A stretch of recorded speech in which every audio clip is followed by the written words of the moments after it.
And we are back. We're back. So, hey, folks, happy good morning, good afternoon, good evening, wherever you may be in the world. We are broadcasting live once again, Industries Live. It's our new series. And I'm Chris Niederman, the Managing Director of Industries and Solutions at AWS Worldwide. And for those of you who aren't familiar with Industries Live, we stream every other Tuesday from 8 to 9 a.m. Pacific time. And we alternate between various industries. We're doing media entertainment today. We'll do FSI on the next one in a couple of weeks, and then we'll go through various other industries throughout the year. And the purpose of Industries Live, we really want to gather a community of AWS customers who are looking for solutions to their pain points in any given industry. And by the way, some of these solutions cross industries, which is fascinating. We'll talk about that as well. We offer conversations covering the full informational spectrum from level 100 to level 400, from those curious college students, and we had a bunch of them on the last session, to those executive C-suite decision makers at customers. We had even more of them on the last session. So to get things kicked off, before I turn it over to my co-host, where is everybody watching from? You thought this was going to be passive? No, you can't just sit back there and watch and absorb. We want you to engage with us. So first things, get those fingers going. Type where are you watching from? Where are you joining from? And and also, have you ever participated in an Industries Live or a Partner Live session? So while they're typing in that information, Stuart, why don't you introduce yourself and take it away? Sure, I'm Stuart Lepkowsky. I'm a partner development specialist on Chris Niederman's team. I oversee the telco, media, entertainment, games, and sports partner strategy. And today we have with us our partner ScorePlay. By the way, Chris, look at this. Shout out from Italy, Palm Beach by way of Brooklyn. Love it, France. Here we go. They're coming in, Chris, globally. Palm Beach by way of Brooklyn. EP's back. I kind of want to be in Palm Beach right now because it's like I can't believe the storm in Seattle at this moment. I'm in Seattle, by the way, folks. It must be raining, snowing, and both, right? Oh, well, it rained and a Rain, lot of wind. I was a worried lot of that the wind. tree was going to fall on our house. Okay, so a lot of interest. I love it. People, hey, let's keep them coming. Okay, so let's bring on ScorePlay, please. Welcome, ScorePlay. Hello. Two Hello, co-founders everyone. from ScorePlay. Hey, Vic. Hey, Xavier. How are you? What's going on, guys? This is Vic and Xavier. Why don't you guys do a quick intro on who ScorePlay is? Our theme today is the evolution of sports media, and our audience is very interested to learn what you guys are doing in the space. So take it away.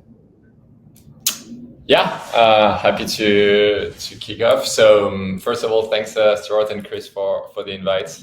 Excited to be here with you today. And actually, I think it's a good transition with the very interesting session we just had, because we are working mostly at like the media asset management and distribution side of things. So everything that happens once the live broadcast is on.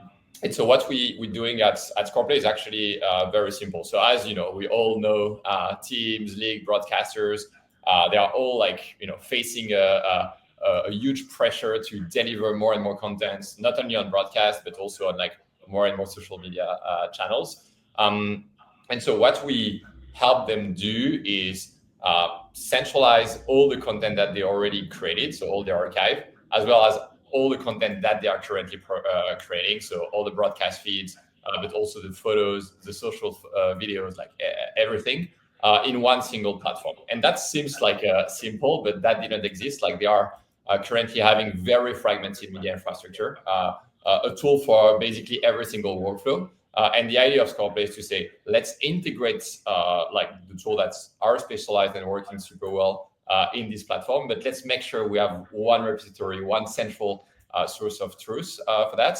And when we started, it was mostly with small and medium teams and leagues. It worked well for them.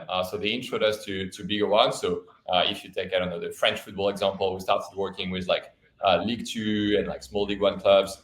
It worked well. So they introduced us to bigger ones, Marseille, Lyon, Lille. We ended up working with the actual LFP League 1, mostly on broadcast things. And we ended up working with UEFA in general, because the idea of the platform is to create also bridges between every single right holder platform and create, at the end of the day, the media infrastructure for the sports world that can integrate with any vendors, but still create like a decentral location. And something that's very important for us is that it's hybrid model that can work with on-prem infrastructure to make sure that we can get access to all that footage. But we are using like cloud storage for everything, and also doing some cloud production that we'll explain to you.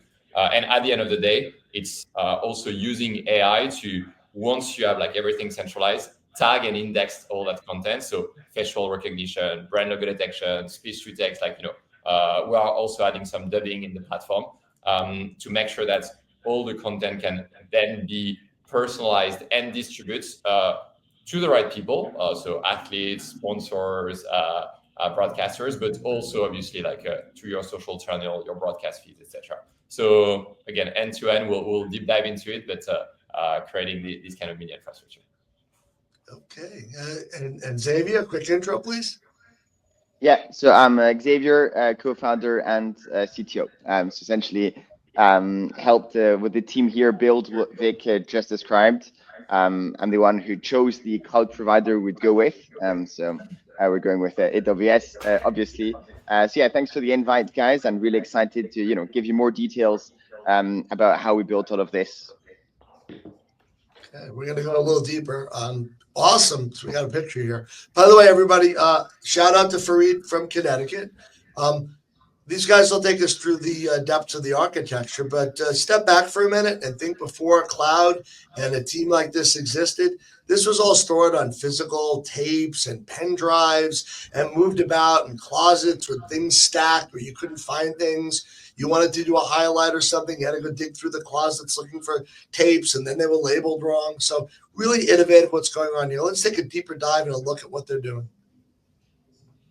Yeah, and I think actually it's again good transition, because you need still to be, because like a lot of this content is still on LTO, on like a physical server, so you still need to be able to access the storage, and sometimes it's like an efficient way to do it.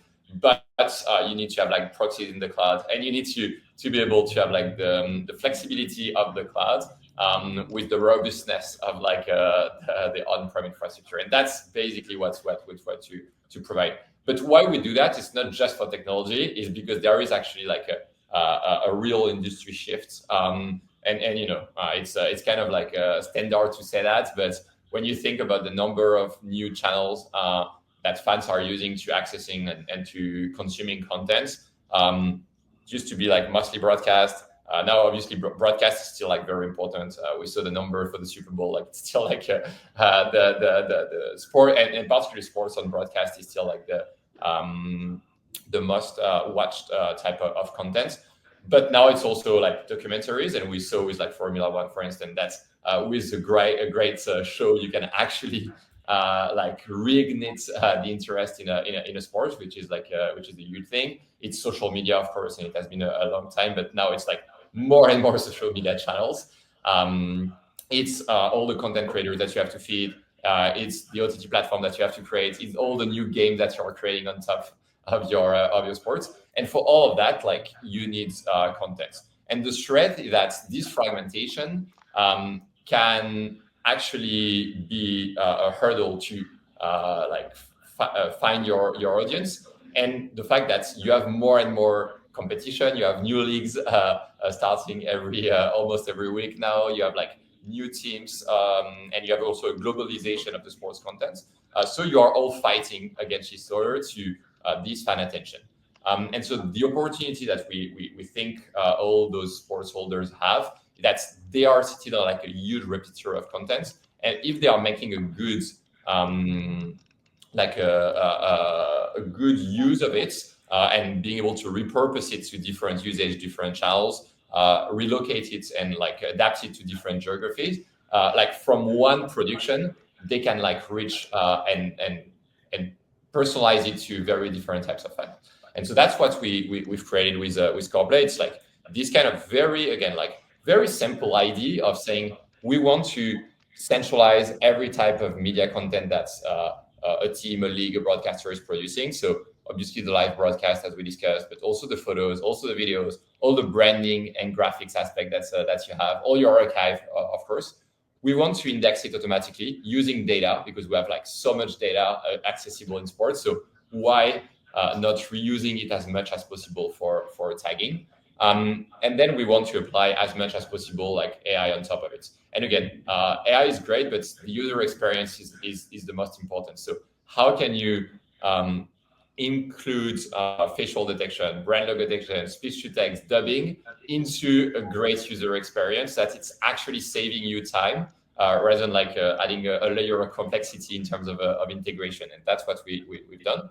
And then distributing this content to all the right people. So first of all, internally, because, like just being able to find, like I'm from the partnership team, I need a photo for a deck, where should I go? Like you go on ScorePlay. I'm working in the media team and I work on the highlight video for a player. Where are my raw videos? You go on ScorePlay. I'm working for the social media team and I need to do a quick reel on Instagram. Where should I go? You go on ScorePlay. Like just centralizing this.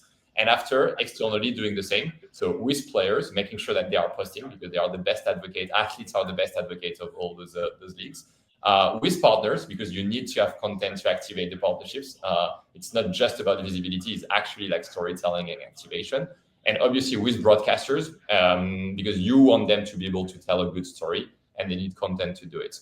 And after that, we have like an open API to automate a lot of the processes on your website, on your app, even on your broadcast feed, like having the right headshots on the right image, like all those kind of things are very important things. And that will go into the detail on architecture-wise how it's working, but it's always important to come back from why we need that and how we simply solve it. And like very quickly, we did that only for sports, AI-powered, end-to-end, and most importantly, with customer first, because we created this platform with 200 teams and leagues in the world, and we just use their feedback to develop the new feature, to create the new media infrastructure, to get the next referral in order to unify a bit how sports media is working.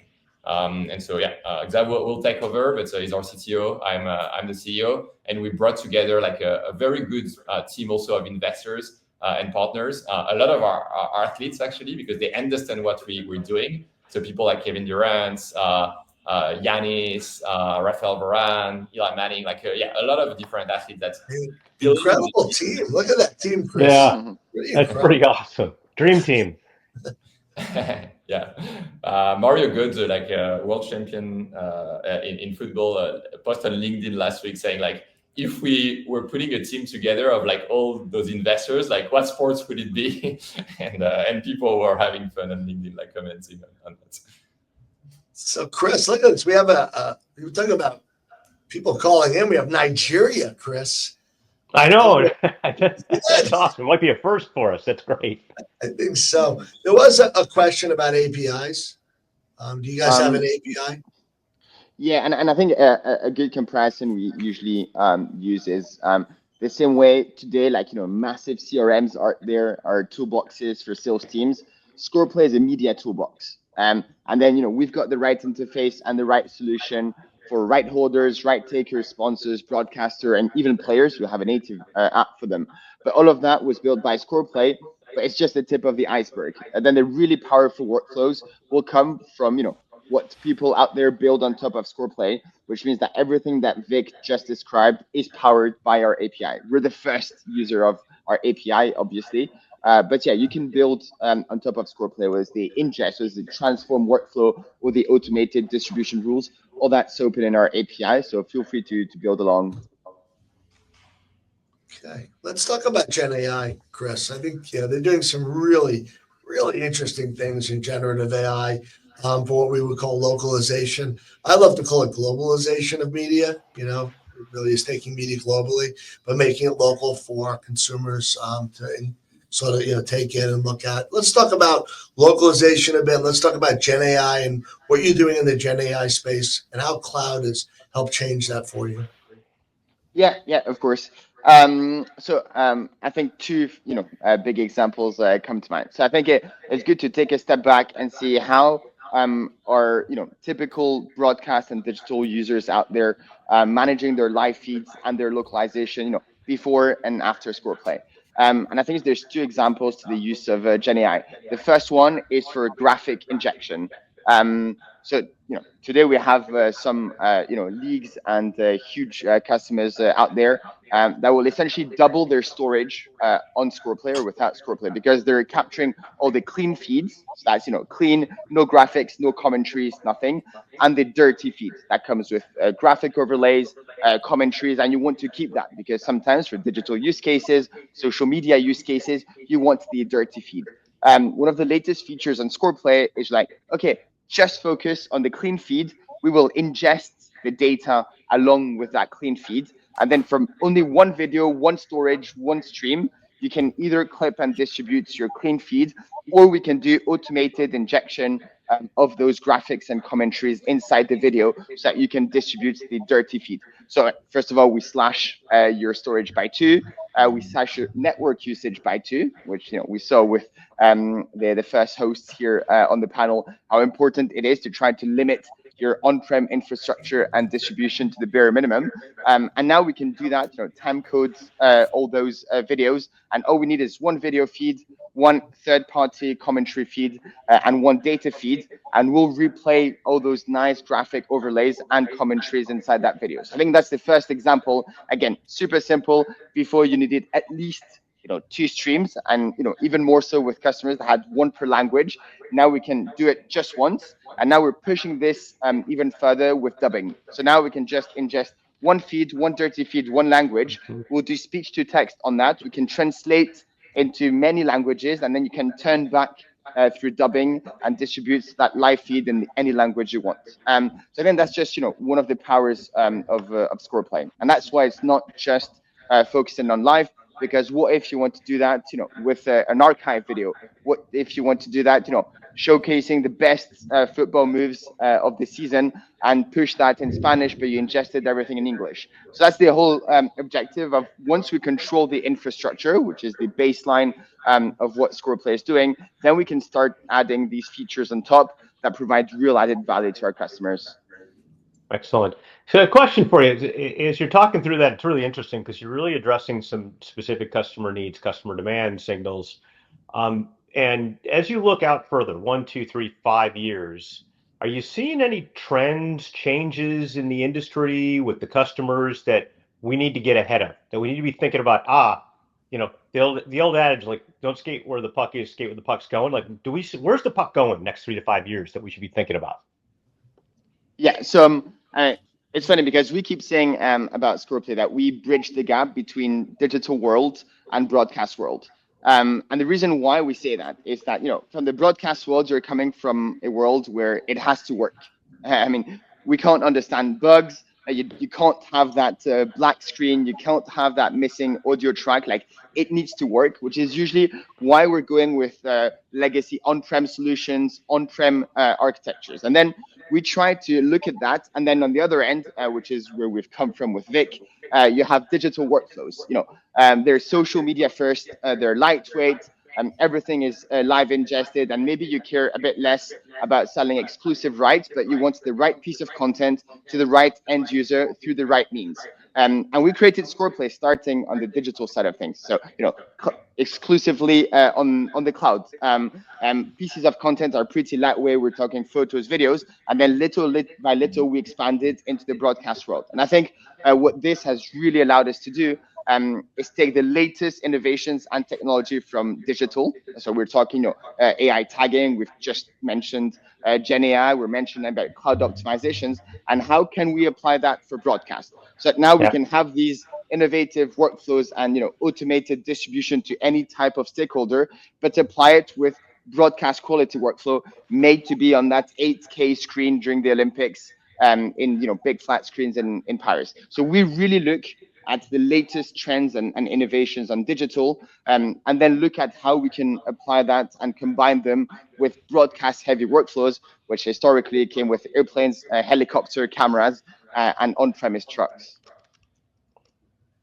Interesting. Chris, we have a question from EP. Our friend EP is back. So outside, I don't think EP ever left. No, you stay with us, right, EP? Look at the hip hop world of music. Are you seeing a play there and demand there, and looking into that space? EP's asking, is there convergence between hip hop and sports and the global impact? And how do you see that? Yeah. No, it's actually a funny question because we are having some pilot programs with like music festivals, music labels that actually have exactly the same needs. Because what we do is, and if you want to build like a very good user experience, you have to be very focused in the problem that you are solving. But as you grow, you start having like people going from one industry to another and wants to reapply your technology to other verticals. And that's happened with music. For now, and that happened with like basically any entertainment vertical because it's always the same problem. It's a lot of content, a few key influencers, some media rights that you need to sell, and like a footage archive that you want to maximize the IP for. And so yeah, I mean, the truth is the problem of sports IP is basically the problem of entertainment IP and content IP in general, and that can apply to in the future any other vertical. The only thing is that we wanted to, again, there are like a lot of synergies when you create this media infrastructure for one ecosystem because of the distribution aspects. Like if I am a partner, I can get access to all the content from all my different properties. If I'm an athlete, I can receive content from my team, from my league, from my federation. So we saw a lot of value by like maximizing first our impact in one vertical and then extending it to other. But yeah, to answer like EP question, I think the stakes and everything we said about sports are exactly the same for music, for the movie industry, for like any entertainment industry in general. Excellent. You guys are really doing something, I would say, that's game changing and headed in the direction of the Movie Labs 2030 vision. And for those of our audience not familiar, I encourage you to look it up. It's really what Chris was referencing, where's the puck going, and that's the 2030 vision. It's a paper that's been put together by Movie Labs, and it really talks about the compartmentalizing of content, and the content has intelligence surrounded with it. So you have not only just the content, but the intelligence in the content, what the content is about, and it's allowing us to really have a broader reach and use content in so many different ways. You guys are doing a great job with putting together a solution in the cloud to do this. And I heard you say, did you say you were cloud native, started on the cloud? I thought I heard that. Yeah, that's right. So when we started, we went straight to cloud. Honestly, for two reasons. We are a media platform. So the first thing we need to do is make sure that we can store media correctly. And believe it or not, but when we worked with the Paris 24 Olympics, everything that was, handheld cameras and in-house built clips was stored on on-premise servers. If you had a flood in Paris, they could have potentially lost those. So, one of the first things is, okay, how can we leverage our cloud storage to be sure that one, you can have real-time backups in the cloud. Two, with the click of a button, with the setting of an S3 bucket that can be replicated in another region to make sure your media is 100% safe. And three, that when Paris 24 closes down, you still have immediate access to that, entire archive of content. So, that's the first thing. We're like, okay, we need to go cloud because of how simple it's going to be. We come from a world of software, not a world of hardware. So I don't want to be maintaining disk arrays. Even though actually lately we've just launched our hybrid model where now we can also plug in to the on-prem infrastructure of a customer so that we can leverage the best of both worlds. And the second one, I was actually just left a customer a couple of days ago, so one of the big Grand Slam tournaments, and we were ingesting about 50,000 hours of content into ScorePlay within a few days. And the first thing you need to do, obviously, is transcode that content, generate a multi-bitrate HLS that is easily streamable online, very low latency, generate a thumbnail, generate a lot of things that will improve the customer and viewing experience down the line. Within the span of a few of our internal apps, we spawned about 600 GPUs and a few more CPUs to handle all that video production. And within 72 hours, we were done. 72 hours. And the right ratio is, if we'd done that on-prem, it would have taken 3.5 years. So that's the kind of ratio we're talking with cloud computing. Say it again. 3.5 years down to how many hours? 72 hours. Wow. Chris, that is just incredible.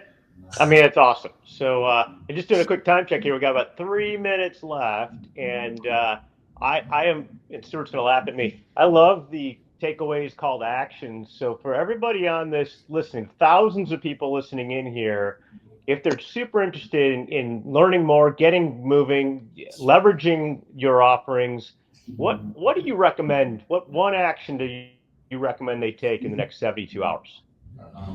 Yeah, I mean, I'm always kind of answering the same for that, because we started 4 years ago with no experience in sports, no experience in media, and everything we built was based on like customer interviews, like feedback we received from the product. So if I have one wish is go on the website, look at what we're doing, like request demo if you need it, and send us messages on like pain point that you had for like decades that you wish we could potentially solve in terms of like media production, media management, and media distribution. And yeah, we'd love to sit down with Xav, sit down with the product team, and see how we can make it happen, because that's basically how we build this platform, is by taking like all those pain points here from the industry, Yep. and like trying to create a user experience, user interface that could solve them. Yeah, and I think that last point is really important. It's kind of like Amazon. We build our services and our offerings based upon feedback from our customers, our partners, from everybody out there. So, you heard it from Vic, folks. They want feedback. What are you seeing that signals customer demand or demand in the industry that could direct their next development? And I think that's crucial for all of us to understand what you're all hearing out there. Excellent. Okay, Chris, by the way, 2 more viewers from Nigeria. Shout out to Josephine and Obani from Nigeria. I think that's 3 folks from Nigeria watching, and great global reach today. I want to wind this down, Chris. I want to thank Chris Niederman for hosting and co-hosting with me today. I want to thank our friends from the first half of the show, TVU Networks, and our friends here from ScorePlay. Thank you very much for participating today, helping our customers and partners learn more about what's going on in the cloud and in the sports industry. I love to use this phrase, the game is changing, and you are changing it. So thank you again. Thank you to all our fans. Chris, you want to give a farewell? Just game's changing, game on. That's it. So just game on. Let's go. Giddy up. Okay, we'll see you guys. Thanks so much, guys. Thank you so much for the Thanks, advice. guys. Really appreciate it. Great job. And hopefully everybody out there enjoyed this. And don't forget, we'll be back again every other week. Feel free to dial in. And EP, we're expecting you to be there with all your questions and comments. We love it. So keep it up, folks. Have a great day, morning, afternoon, evening, wherever you may be. Thank you. Stuart Lepkowsky signing off from New York. Chris Niederman from Seattle. Vic and Xavier, thank you again.